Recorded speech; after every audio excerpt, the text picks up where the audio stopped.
that's a wrap.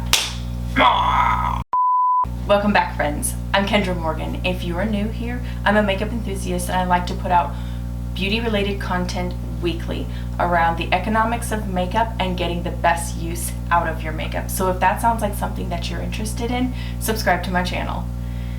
Alright, let's get into it. This is going to be the second episode of a series, the NATASHA DENONA BIBA palette dupes. And for this week's dupe, it's going to be on the brand Makeup Geek. So I started this a couple weeks ago and I put together some shadows that I thought best swatched against the NATASHA DENONA BIBA palette, and then I thought it would be kind of funny to see how many brands I could do and get really close to duping the NATASHA DENONA BIBA palette. So this is the second one.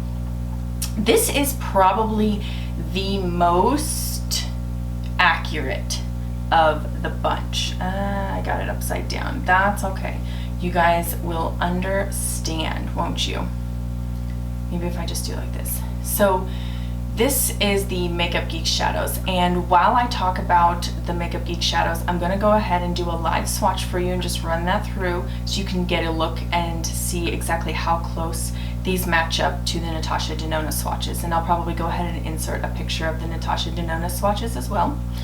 I'll be going over three key topics: the comparison, how well the shadows actually compare to the original NATASHA DENONA BIBA palette, which I don't own, by the way, but we have the NATASHA DENONA dupes, and there's plenty of other YouTubers out there who have swatched this, so I'm fairly confident that I'm getting pretty close, accurate swatches. I'll go over the cost and anything that I like or dislike about the shadows that I put together for you guys. Okay. Also, I did do a look out of each of the palettes that I curated and put together from each brand, so I'll run that through as well. And for the look that I put together for you, it was not done today, so the curtains don't match the drape, but just know I've done this look many a times. I tried to keep them all similar, so I started out with Makeup Geek's So Pale and I just dusted that all over the lid. Then I went in with Early Bird and slipped that into the crease and just kind of buffed that in. I later added Sidekick to deepen up that crease, and then Carbon just to kind of deepen up that outer V. Then for the shimmer all over the lid, I placed Luna on top.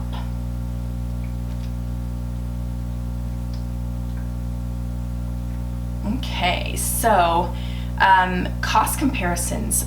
These are the old Makeup Geek shadows.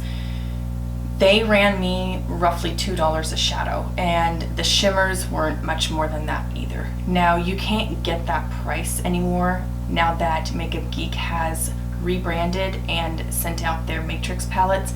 So the shadows now cost around $550 to I think $750 for the shimmer shadows. So a little bit of a price increase from what I paid, but you can find some comparable shades.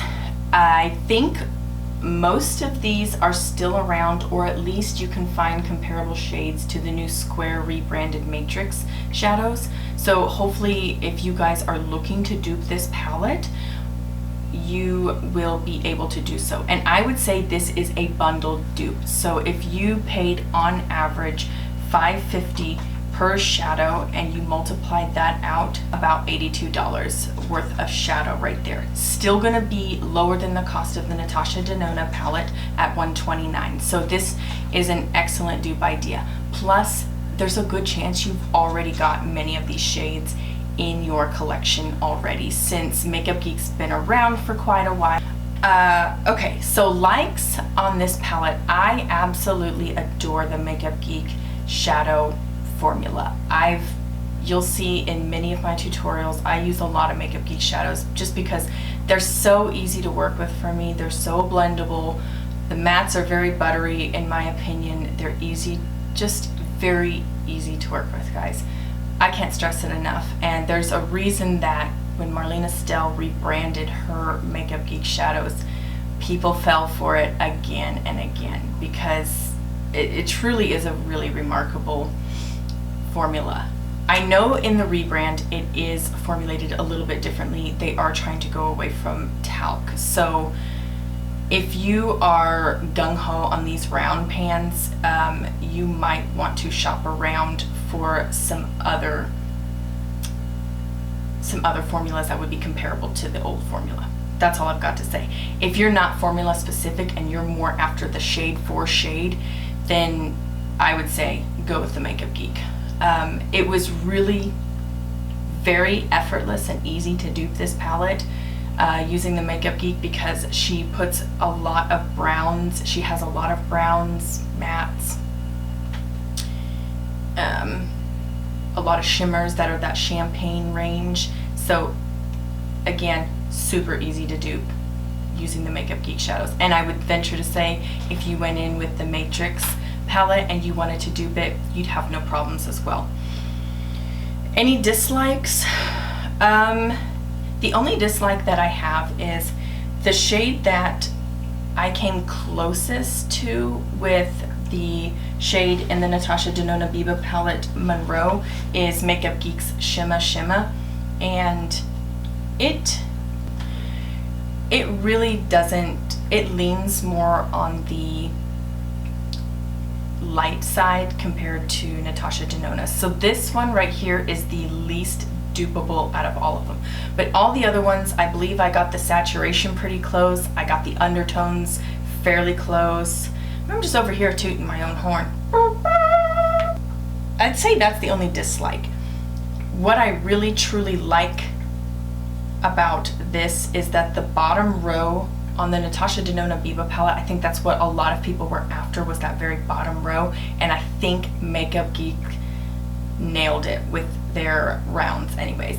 I was able to nail it with the Makeup Geek dupes. So this is an excellent find, guys, but it just goes to show you guys that this is easily duped with many of the shadows that you already currently own in your collection. I really truly enjoy using the Makeup Geek shadows, and in future tutorials you're gonna see these shadows come up frequently. So if they're still on sale, I highly suggest you pick some up if you don't already have them in your collection. And if there's something that you do have in your collection, drag those puppies back out and let's get started, you know? Alright guys, thanks so much for joining me on this episode. If you like this type of content and are interested, make sure that you subscribe to my channel before you leave and hit that like button on your way out. Thanks so much for watching, guys. Can't wait to see you in my next video.